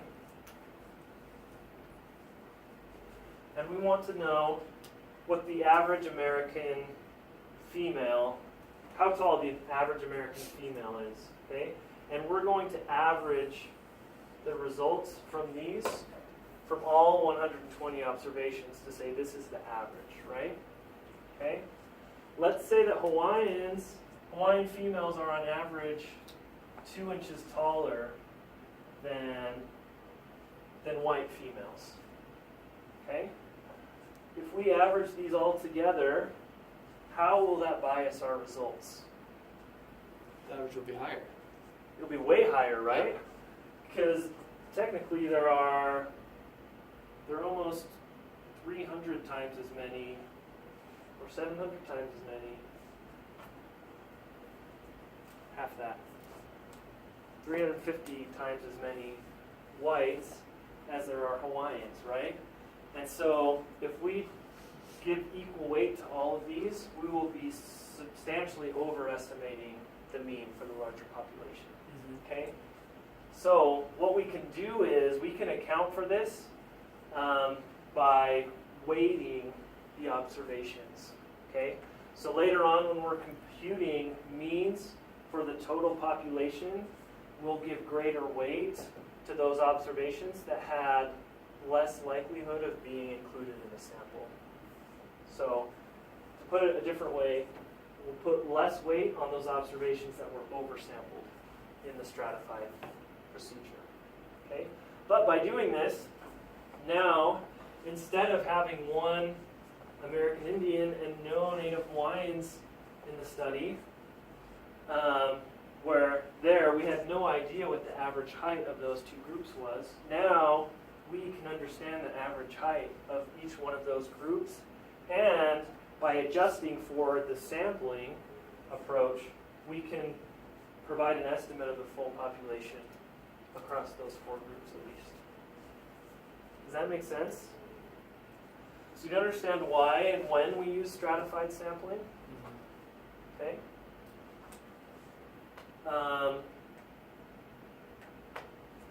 Great. Question? Oh, do you have to go? That's fine. That's just fine. Okay. Thank you for being here. We're happy to have you here. See you next week. Okay. So, let me skip forward.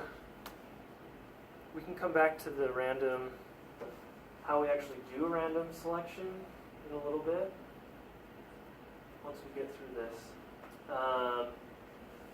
Make sure we touched on everything on stratified sampling. You hit that right on. The strata refers to the different subgroups.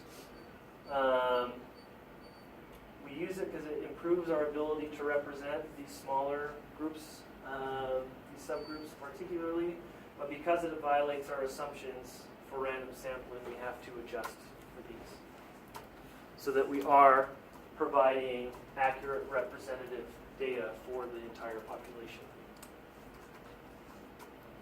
So how does this differ from cluster sampling? In what context might we use cluster sampling?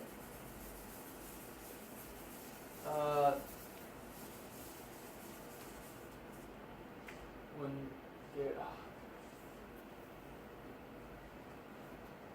I don't know. When there are like large groups to be sampled from. So that's part of it, yeah. I will mention that the reasoning for stratified sampling is statistical in nature.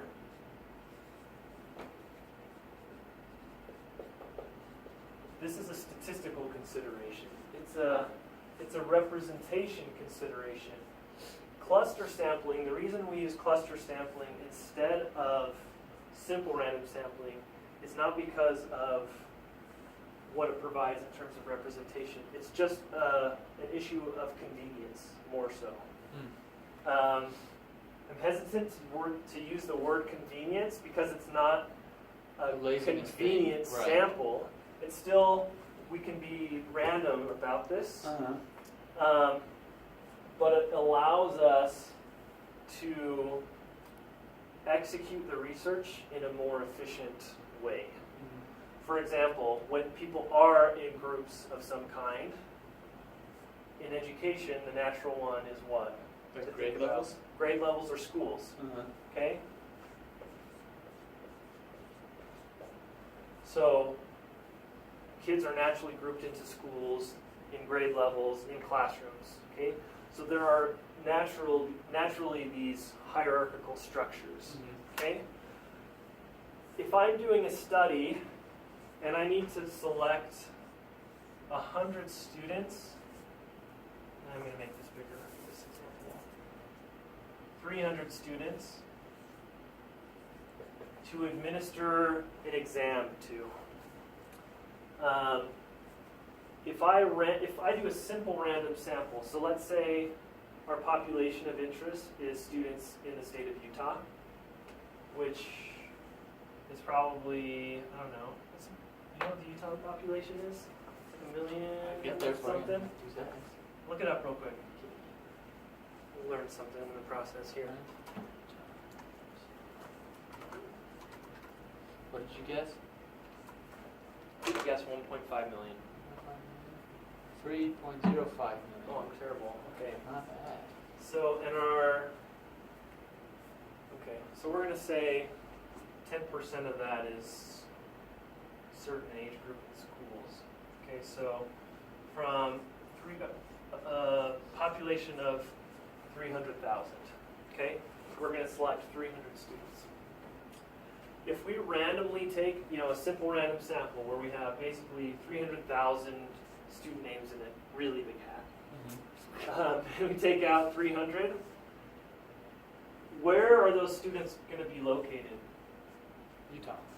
Okay, but if we're thinking about physically, I'm the person that has to go and find 300 of those students. How will they be dispersed? All over. Everywhere. Yeah. Right?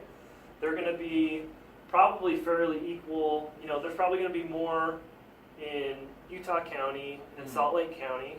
But within those areas, they're going to be probably all over the place, and then they're going to go all the way up to northern Utah, all the way down to southern Utah. Okay? As a researcher, this is probably not the most feasible approach. It's going to be really expensive and time-consuming to do that, right?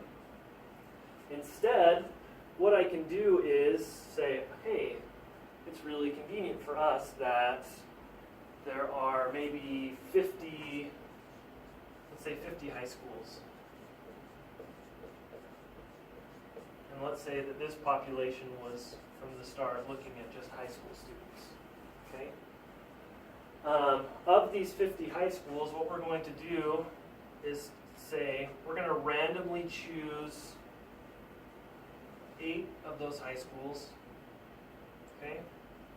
And then from that, within those 8 high schools, we're going to randomly choose however makes up 300. Or we're just going to say 20 students from each of those schools. Okay? So this is a cluster-based sample. The cluster in this case is the high school, what we alternatively refer to as the primary sampling unit. So that top level group is our primary sampling unit. And then our secondary sampling unit would be the students, the individuals within the groups. Okay? Additionally, you can have a higher number of layers here. You could have a tertiary sampling unit where if, let's say within high schools, you randomly selected one grade, and then from that you selected, let's not say grade, let's say you select 8 schools.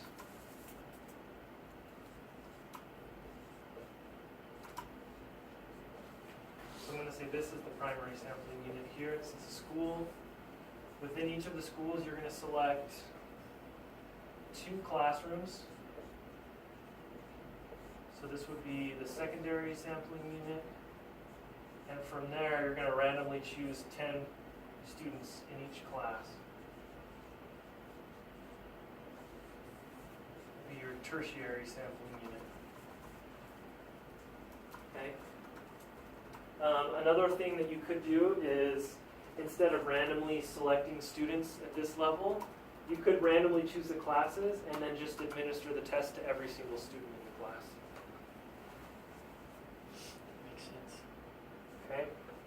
So, can you see how, in the case of stratified, the reason for doing this is to improve the type of data and the representation of that data, whereas in this case, it's more of a practical decision for the researcher.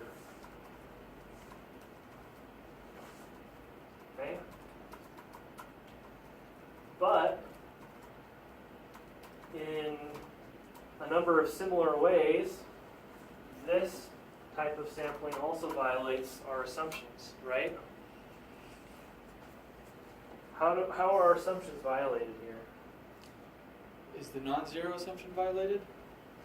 So let's see. Not if Well, I every, guess every student has a chance of being included. right. Okay, and it's important to note that when we're thinking about these, we're thinking about the lowest level. Okay, so the students are the lowest level here. Uh-huh. They're the actual participants in the So study. you're not right? thinking about the primary So- sampling unit, but You're not thinking about the primary sampling unit. You're thinking of what are the odds that all 300,000 of these high school students are included in the sample. Okay? But based on the design that you're using, you're going to have to adjust the weighting just Uh-huh. like you would in the prior study. Okay? So a student in these 8 schools, let's say that you're randomly choosing the classes and randomly choosing the students, right? A student in these 8 schools has a much higher probability of being selected than the students in the 42 other schools, right? Right. So you'll have to adjust for that. And we're not going to go through the details of doing that because it's beyond what we do in this class. In 665, we go through a couple of simpler examples on how to do this. But in general, we have to adjust for the sampling designs because basically all statistical tests that we do have this assumption of that a simple random sample was used and taken. Got it. Okay. I really like actually this figure from the textbook and helping us to think about these different types of sampling designs. So the simple random sample, that's really easy to see. Every single observation here has an equal chance of being selected and they're just pulling at random. Okay? They show here, and again, they're making the point that stratified sampling can be used to maintain, the distribution within here. But I'll highlight, again, that that's not the only reason for stratified sampling, and actually, probably the more common use for stratified sampling is for oversampling those smaller subgroups in the population. Cluster sampling, is used more as convenience. So instead of, potentially getting to every one of these students, we group them by how close they are to each other and then randomly select a few of those. Okay? And then the potential multi-stage design where you're combining various approaches here.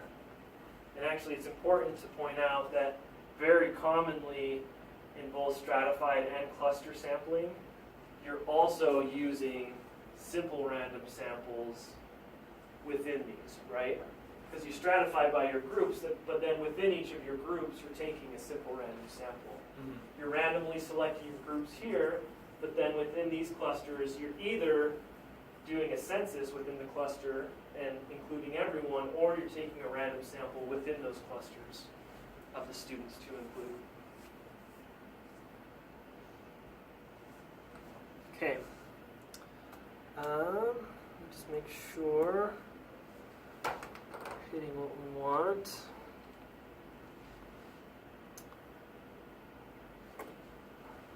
Let me go back a couple slides and just talk about approaches for actually doing random selection. Okay? So in the textbook they had this chart or this table of random numbers.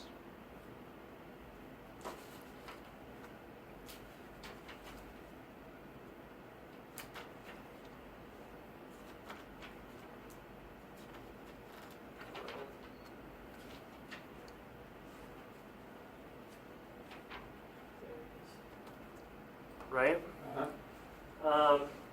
So what was their method for using this? They outlined a study where it was the sampling frame included 2,000 potential observations, right? Oh, that's right. That's the part that I won't. Still, I kind of understand why you Doesn't want to ask later. No. Let's talk about it. Just why you use 4 digits. So the number of digits depends on your sampling frame. Okay, which is our list, right? That's who we could potentially include. We have their information. So because there are 2,000 individuals, we'll say, in our sampling frame, this is like putting the 2,000 names into the hat, right? And so the largest number here is 2,000. So person number 2,000 could potentially be selected. If we saw numbers somewhere here, that said 2000, then that person would be included. But just to keep things equal, because here, if we didn't assign 4 digits, so the first person, right, person number 1, that's the number that they're assigned, right? Person number 117, that's the number they're assigned, okay? So if we didn't assign 4 digits, if we just assigned 1, 2, 3 on up, right? Then here, who would be selected? We would probably just start reading until we got to a number 1, right? Then we choose number 1, okay? But because of number 1 is only 1 digit, we're much more likely to come up across that, right? So number 1 would be selected here, could be selected here, would be selected there, there. So what does that do to number 1's chances of being included in the sample? Overrepresents it? Yeah, okay? But if we do this, then it has to be this exact number, 0001, that gets number 1 in, which means number 1 has the same chance of being selected as 0117, which is the one that's chosen here. Got it. Okay. Right? Now I see. Yeah. Okay? Don't need to pay too much attention to this. This is the old school way Right. of doing it, right? Uh-huh. What we use now is usually a statistical software package of some kind, but also we can do this in Excel. Okay, so let me show you real quick an example of how we would do a random selection in Excel. And I've got here, there are a couple of different commands in Excel that you can use. Can you do it on, do you have SPSS? You can do it in SPSS. Oh yeah, you guys are using that, right? Yeah. Let me show you both. I'll show Okay. you Excel and I'll show you SPSS.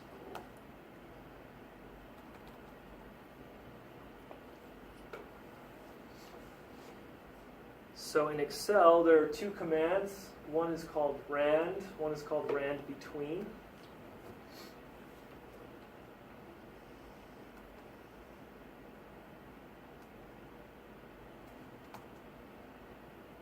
Okay, so let's say we have our respondents here,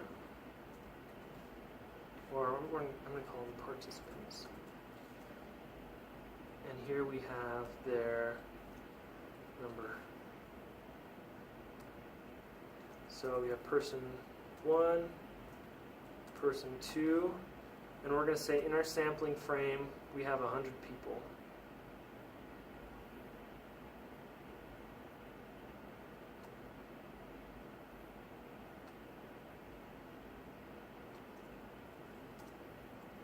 Okay, and of those, we want to choose 30 to be in our sample. Okay, so I've got also a slide here with steps for conducting a random sample. So you want to define your target population and your accessible population. You want to identify your sampling frame and have a sampling frame, okay? Because that tells you, basically you use the sampling frame to assign your potential numbers, right?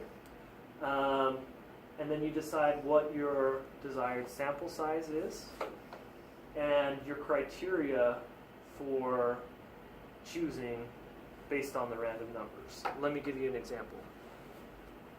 Okay, so here we're going to take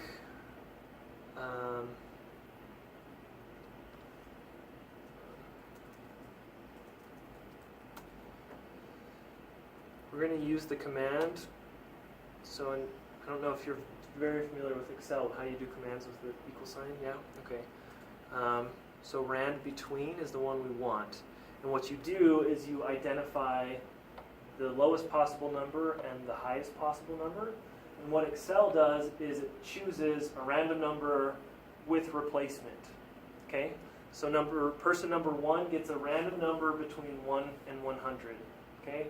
They're assigned number 4, for example. Then person number 2 gets a number between 1 and 100. They could also be assigned the number 4. Okay? So it's with replacement. So we're going to say 1 and 100 here. Okay? This person gets 45. Now, it's important to note that this command, the random command in Excel, it changes when you change something in the spreadsheet. Okay? So watch this. It's kind of weird. If you copy that command here and paste it for person 2, it will generate a random number for person 2, but the random number for person 1 will also change. Okay, so it will go from 45 to 10. Okay, so this is what you do. Copy this down to all of these numbers. Okay? And it generates a random number. Then what you want to do is take those and do a copy paste values. Are you familiar with that in Excel? Okay, when you have in Excel, you can set up different commands, right? So in this one before, we were computing means and standard deviations. So what it gives you is the average here. If you were to copy this cell, it wouldn't copy the number 77.4. It copies whatever that command was. And here it gets confused because there's no data there, right? But what you can do, if you wanted the number, you could instead go to copy in Excel or paste values, which is this one here, and it pastes the actual number that was there from that cell. Okay? The reason you do that here is because then you have a randomly generated number that won't change as things are changed in the data set. Okay? So what you want to do is decide beforehand. We decided that we wanted 30 people in our sample. Okay? So we're going to say that the people with the 30 people with the smallest numbers are going to be included in our sample. Okay? So we're going to copy this and paste the values. And you'll see even when we do that, it changes one more time. But then it'll keep the values here. Okay? So we have an actual value here that won't change. For some reason, as you change, like you type in anything in the data set, you see how those change. It's so weird. I don't know why they do that. But everything we do, these numbers stay the same. So those are the ones we want to keep. Okay? And then we can sort based on those to tell us who has the 30 people with the lowest numbers. Okay? So those 30 people would be our randomly selected sample. Okay? I can show you real quick in SPSS. It looks different.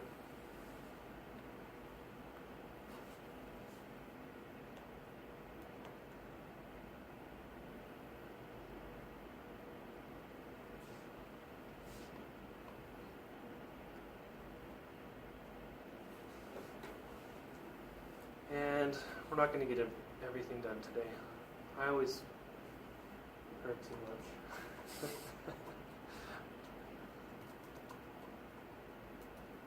Uh-oh. I might not be able to do this.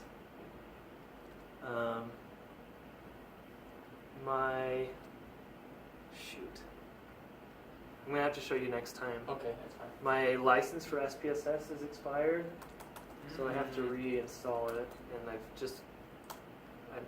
have to have the IT team come up to do it. So, Cool. but yeah, I'll show you later on how to do that.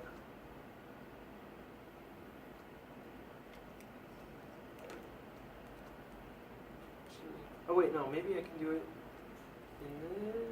No, I can't. So I'll show you next time how to do that. Just remind me. Have you guys gone through the process of creating new variables using like the create from existing or anything like that? Okay, so that'll be new for you. And Rhonda will be here so she can see that as well. Any questions about anything we've covered? Okay. Well, it's good timing that you're going through this stuff in both classes right at the same time. I hope I didn't overlap too much with what Sterling's planning to cover. Okay. Cool. All right. Sweet. That's all we got. Awesome. Thanks. Yeah. So we didn't get through, we'll have to touch upon the non-random sampling approaches, and then I'll decide next week how much to cover in terms of sample size computations. Because this was the stuff they told you in the book, right? 100 for a descriptive study, Yeah, that's it. 50 for a correlational study, 30 in each group for an experimental study. Those are way, so simplified that they're not useful and potentially harmful. Because if you're, for example, if you have a correlational study that you're interested in certain subgroups, and you have 50, but in those subgroups you've got 10 or 15 individuals, that sample is going to be too small to be able to find statistical significant results. So we do things to look at specific tests that we plan to run, like comparison of means in t-tests or regression analysis, and we compute our samples based on a lot more specific information.